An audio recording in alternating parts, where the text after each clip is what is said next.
Good day everyone. Yan. Ay kinukuhanan ako ng partner ko ng video.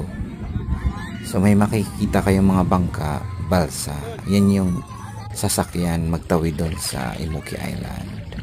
Ayan, pwede rin naman siyang lakarin. Option nyo yan. Kasi yung renta kasi ng balsa is 300. Tapos 6 lang dapat. Yung bangka naman 4 lang. So bali 7 kami lahat, mga ka-office mate. Malinaw na tubig? Kaya ang ginawa namin, nag-decide kami mag-walking. Ayan.